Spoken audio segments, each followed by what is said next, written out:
안녕하세요. 절세가인 김하나입니다. 오늘은 현금 증여와 절세 전략에 대해 알아보려고 합니다. 특히 합법적으로 재산을 증여하는 방법과 세금 폭탄을 피하는 꿀팁을 이야기할 텐데요. 사례를 통해 더 쉽게 이해하실 수 있도록 준비했으니 끝까지 함께 해주세요. 그럼 시작해 보겠습니다. 아기가 태어났다면 증여의 기회. 최근에 아는 후배가 전화가 왔습니다. 이번에 아이가 생겼는데 3천만 원을 증여할 수 있죠? 라고 묻더군요. 2천만 원이 아니냐고 되물었더니 이 친구는 정말 잘 알고 있었어요. 미성년자는 10년에 한 번씩 2천만 원까지 증여세 없이 증여가 가능하고 추가로 기타 친족으로부터 10년에 1천만 원씩 증여를 받을 수 있다는 사실을요. 즉 태어나자마자 3천만 원을 증여받을 수 있다는 거죠. 이 친구는 이 규칙을 활용해서 아이가 31살이 될 때까지 무려 1억 8천만 원을 증여세 없이 증여할 계획이더군요. 이건 정말 훌륭한 방법이죠.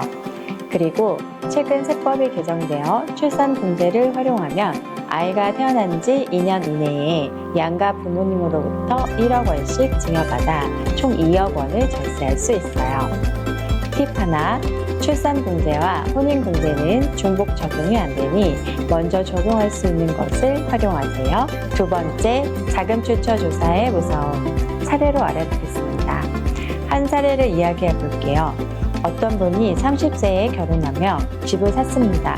하지만 자금 출처를 제대로 소명하지 못해 세무조사를 받았죠. 그동안 아버지로부터 받은 총 8억 원의 증여 금액이 적발되었고 가산세 포함 2억 4천만 원의 세금을 내야 했습니다. 만약 이분이 미리 10년 주기로 증여를 꾸준히 받았다면 2억 4천만 원 대신 약 1억 6천만 원만 냈을 것입니다. 즉 8천만 원의 세금을 아낄 수 있었던 거죠.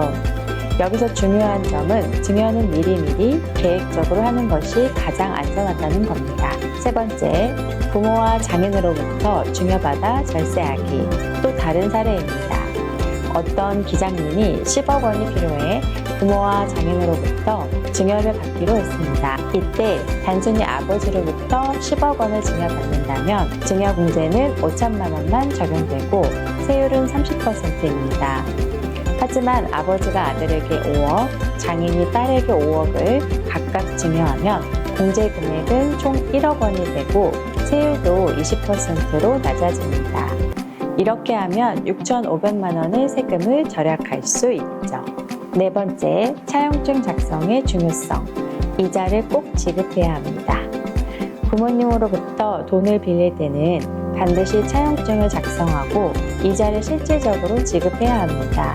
한 사례에서는 부모가 자식에게 5억 원을 빌려주고 연 4.6%의 이자로 매년 2,300만 원씩 5년간 총 1억 1,500만 원을 받았어요. 그런데 문제는 이자를 받았음에도 불구하고 27.5%의 원천 징수와 종합소득세 신고를 하지 않았다는 점입니다. 결과적으로 가산세 포함 7천만 원의 세금을 납부해야 했죠. 만약 무이자로 차용했다면 증여세는 고작 650만 원이었을 텐데 말입니다. 이자를 받을 때는 소액이라도 원천징수와 신고를 반드시 하세요. 다섯 번째, 고액 아파트 증여와 취득세 문제. 마지막으로 30억 원짜리 신축 아파트를 아들에게 사준 한 사례입니다. 이분은 20억 원을 증여 신고했고 나머지 10억 원은 아들 명의로 대출을 받아 취득세 1억 원과 함께 세금을 냈습니다. 하지만 문제는 그 20억 원의 증여세는 어떻게 냈는가 라는 질문에서 발생했습니다. 아들이 추가적인 자금 출처를 입증하지 못해 추가로 3억 원의 세금 폭탄을 맞았죠. 이럴 때는 증여세 연부연납 제도를 활용해 5년에 걸쳐 세금을 나눠내는 것이 더 현명한 방법이었을 겁니다. 증여와 절세의 핵심, 오늘의 결론입니다. 첫 번째, 아기가 태어나면 조부모와 기타 친족을 활용해 증여하세요.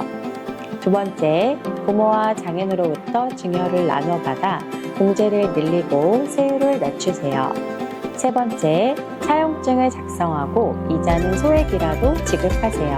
네 번째, 증여에 따른 세금은 수증인이 납부하며 연부연납 제도를 적극 활용하세요.